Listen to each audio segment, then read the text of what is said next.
22 अप्रैल 1904 को यूएसए के न्यूयॉर्क शहर में हुआ था। उनके फादर जूलियस ओपेनहाइमर अमेरिका में फर्स्ट जनरेशन जर्मन माइग्रेंट थे।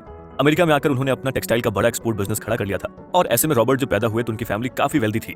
देखा जाए तो रॉबर्ट बचपन से पढ़ने लिखने में काफी तेज थे। उनका मन सिर्फ किताबों में लगता था और यही कारण था कि बचपन में उनके कोई खास दोस्त भी नहीं रहे। आपको जानकर हैरानी होगी कि 9 साल की उम्र में ही रॉबर्ट ग्रीक और लैटिन में फिलॉसफी पढ़ने लगे थे। साथ ही उनका इंटरेस्ट मिनरोलॉजी में भी बढ़ रहा था, जिसके बाद वो न्यूयॉर्क के मिनरोलॉजिकल क्लब में अपनी फाइंडिंग से जुड़े लेटर्स भेजा करते थे।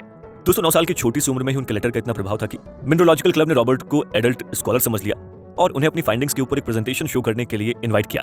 देखा जाए तो स्कूलिंग खत्म करके रॉबर्ट हायर स्टडीज के लिए हार्वर्ड जाने वाले थे, लेकिन उनकी तबीयत बहुत ज्यादा खराब हो गई, जिससे रिकवर करने के लिए रॉबर्ट के फादर ने उन्हें इंग्लिश टीचर के साथ न्यू मैक्सिको भेज दिया। न्यू मैक्सिको ओपेनहाइमर को खूब पसंद भी आया और जल्दी उनकी सेहत में भी सुधार आने लगा। दोस्तों यहाँ पर इंटरेस्टिंग बात यह है कि जब न्यूक्लियर बॉम्ब के टेस्टिंग के लिए लोकेशन ढूंढी जा रही थी, उस टाइम भी रॉबर्ट ओपेनहाइमर ने इसी न्यू मैक्सिको को चुना था। खैर 18 साल की उम्र में हार्वर्ड में एडमिशन लेने के बाद ओपेनहाइमर ने केमिस्ट्री के साथ साथ हिस्ट्री, लिटरेचर, फिलॉसफी और मैथमेटिक्स जैसे सब्जेक्ट्स की पढ़ाई की। 1925 में ओपेनहाइमर ने अपनी बैचलर की डिग्री कंप्लीट की। इससे पहले उन्हें 1924 में ही क्राइस्ट कॉलेज कैम्ब्रिज में मास्टर्स में एडमिशन मिल गया था, जहां पर उन्होंने अर्नेस्ट रदरफोर्ड को उनके साथ काम करने के लिए एक लेटर लिखा।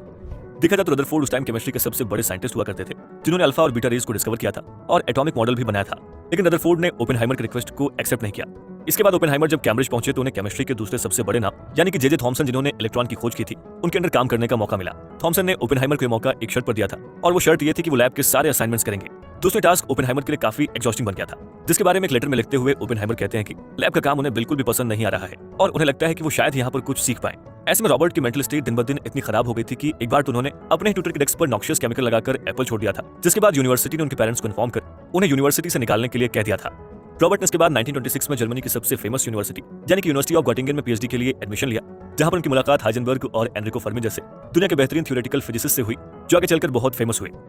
इस तरह से 1927 में रॉबर्ट ओपेनहाइमर ने सिर्फ 23 साल की उम्र में अपनी पीएचडी कंप्लीट कर ली।